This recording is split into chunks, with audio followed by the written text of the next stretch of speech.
Hey guys, welcome back to the Fighters Replay. My name is Kay, this is Rob, and wow, what a weekend it was. Dude, UFC delivered, boxing delivered, but most importantly, I want to talk about Charlie coming back. Bronx. Had to remind everybody who he was. The champion has a name. Man, what a fucking performance by 𝕄𝕀𝕃𝔽, guys.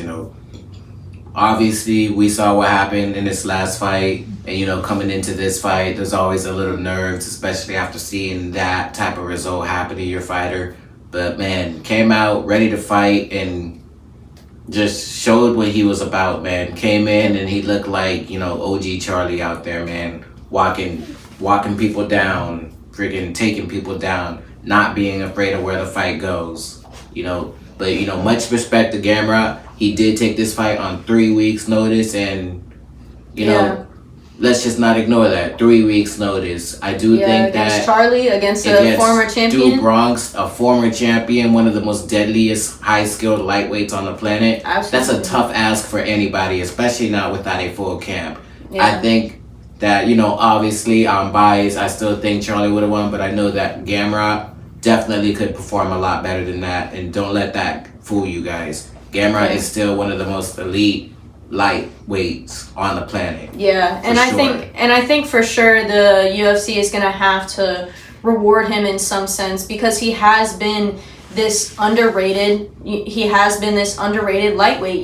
He's kind of been looked past, even though he's been there, he's been ready, and he's competed with some of the highest level people. And even though it was a loss on his record, this was a high level opponent, and it really is gonna, I believe, move him forward in his career for him to take home with some lessons, because he did fairly well on the grappling, until, of course, he got caught, because that's Charlie, man. You ain't gonna get past 𝕄𝕀𝕃𝔽, or I guess his new name is the Predator. Who knows? But either way. In other news, we also know that the lightweight division is one that's just like really exciting. But along with Charlie's win, he called out Max Holloway for the BMF title, and shortly after, Max Holloway went live and said that he would want that fight, but it would have to be on his terms. Max Holloway named March. Charlie said that's perfect. So we'll see what happens in the future, guys. That would be an amazing fight. Yeah, that would be the fight of the year already. I know both of those guys would really show out. I think that would be a really interesting matchup.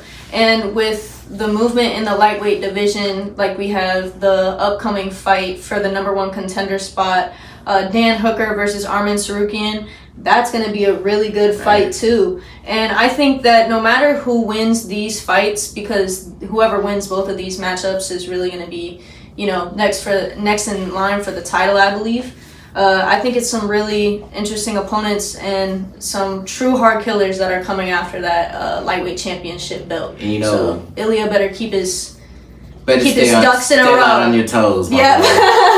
Don't let y'all forget, everybody's human in this game, and everybody comes a time where they'll crack the code. And, these are some high level people who have been waiting for their time to shine. And this was like a really awesome card. That wasn't the only other former champion that fought on that card. We also had the former flyweight champion, Deiveson Figueiredo, getting the unanimous decision nod over Montel Jackson.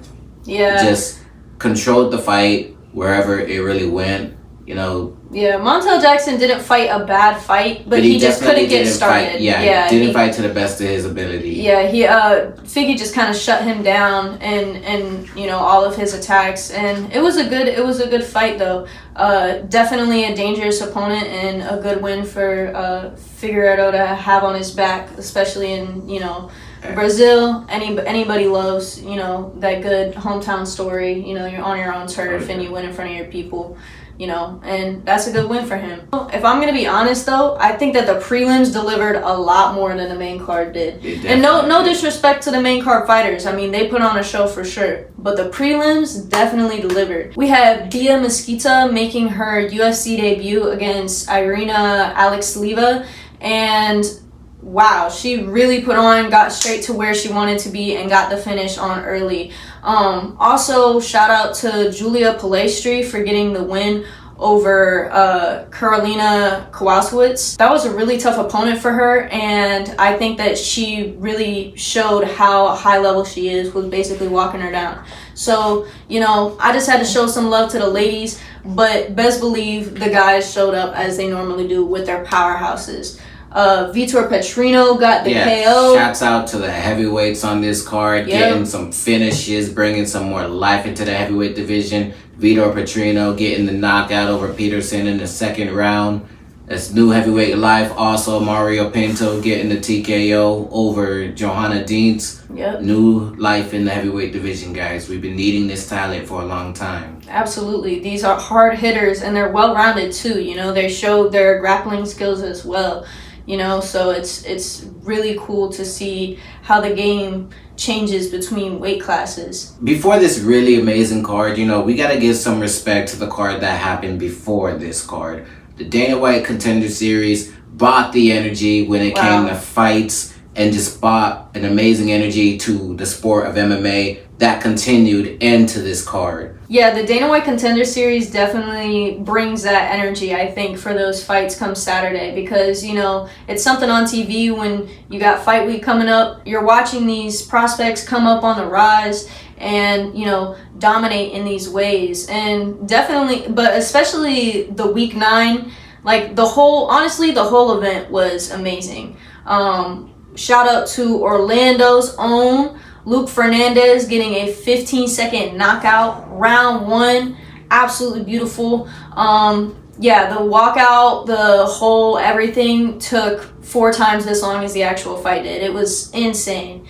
It was insane to watch, and you know we gotta love a little Florida boy getting that quick knockout. You know, promising UFC career ahead of him. Also, of course, the war that everybody's talking about between Martinetti versus Vlogden. Wow, dude. I mean, both those guys are tough as nails, and you know, got the recognition basically everywhere of being one of the best fights out of Dana White Contender Series. But I feel like that fight was so good, don't get me wrong, but I feel like it kind of shined away from the main event, because the main event was also like a fight of the year contender. Both guys, it was extremely back and forth, extremely technical.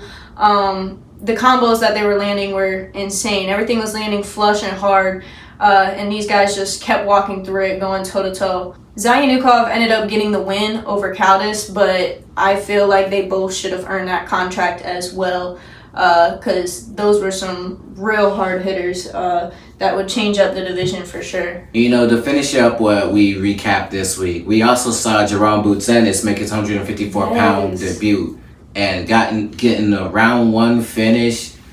What a way to just make your fucking statement in the weight class. Yeah, that's a really competitive weight class full of lots of killers, and he is one of the top dogs. I think he advanced to 35-0 with 31 knockouts.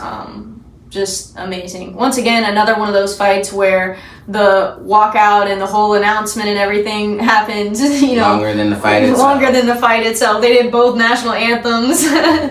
And, you know, for it to just end like that, him be able to just hop on it and have that killer instinct, like once they see that finish, you know, right ahead of them, they just hop on it. But I'm ready for what's happening in the future. I'm talking about next week future, soon future, but far future, but soon future. We have UFC Fight Night, Brendan Allen stepping in on a 4-week notice versus Reiner De Ridder.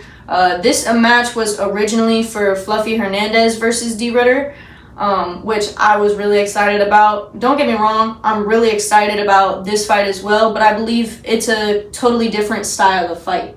Sure. But there has, you know, I say short notice, 4 weeks is still a lot better than those coming in on 7 days, 10 days, you know, like 2 weeks. Yeah. You know, 4 weeks, you do have a little bit more time to form a camp. But against Reiner De Ridder, who is a, you know, one championship, who is a one championship fighter, who's a one championship champion, who's been on a tear, fucking in the UFC, beating people like Robert Whittaker, Kevin Holland. Yep. He's just been destroying people in the middleweight division. Guys, Reiner De Ridder is taking on Brendan Allen after he just beat Robert Whittaker. That just tells you this guy is in the UFC to make his name known and to And so far, he's just been wanting to smoke from all the middleweights. Yeah, absolutely. He's not scared of no matchup. Tune in for this guy. This guy is one of the most high-level elite grapplers that you'll ever see. He's always ready to bring the fight, and he's not afraid to scrap. Yeah, absolutely. This guy is an example of the type of the high-level people that they have in one championship. So, but we're not talking about one championship. We're talking about the UFC right now.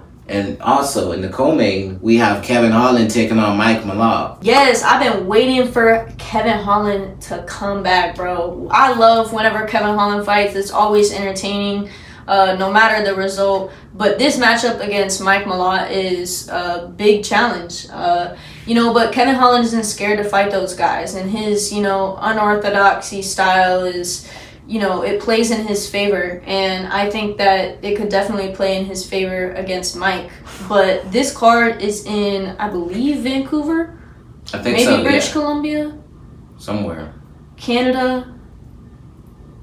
It's somewhere in the world. Who knows? Who knows really? But I know it's in Canada for sure. And all the Canadian fighters, whenever they fight in Canada, they always show up and show out. You got other Canadian killers on the card like Jasmine DWCS. She's going to be fighting Marone Ferro, who is coming off of the loss to Valentina Shevchenko, the loss at the title shot. But after you fight such a high-level fighter like Valentina, even though you lost, you come back with so much to learn and grow off of your game. And, she's going to be coming to kill. But either way, this is a top contender fight in the flyweight division. But another top contender fight is in the bantamweight division with Marlon Chito Vera hoping to make a strong comeback against Ayman Zahabi. Chito's been at the highest level for quite a while, but Zahabi is on an absolute shred right now. And I'm excited to see how he comes in against the very game Vera. Yeah, it's a really interesting aspect. Zahabi is still relatively new to MMA, but he's the older fighter. Chito Vera is going to be the younger fighter, but he has more fights. But that's also a lot of wear and tear that you could have on your body too. So, it's a really interesting fight to see on what's going to happen. Same thing could be said for, a lot of the fights on this card. This card just really has a lot of amazing names like Q Lang, Cody Gibson, Kyle Nelson is going to be making his return against Matt the Steamroller Favola. Yes. We got Drew Dober on this card. We got Bruno Silva on this card. Going to be taking on Hyung-Sung Park. Yes. That's an amazing matchup in the flyweight division. Yes, it is a really interesting matchup. Those guys are definitely going to be all over the place. That one you definitely don't want to blank for because them flyweight. And it's going to be some amazing scrambles. It always is with the flyweight fights. Absolutely. The UFC always delivers, and we continue to deliver for the minimal amounts of views. So if you have watched to this point, please do. Please. Like, share, and comment, subscribe, comment. Like. It takes less than 30 seconds. Please, fam. Please, we're desperate. Please, bro. Come on. Follow our Instagram for our announcements for these fights. Follow us for everything combat sports related. BKFC, UFC, KFC, we're all about it, but we're all about the MILFs and the muscle mommies first that love combat sports. So, we love you guys. Much love. We'll see y'all soon. Peace. You can't break me, I got iron bones. My ground game will leave your mind blown. I'm ready to fight in any time zone. I'm the greatest, you can call me John Jones. Knocking clowns out like I'm Stipe. We can even fight on the freeway. I'ma leave them bloody right where he lay. This is the Fighters Replay.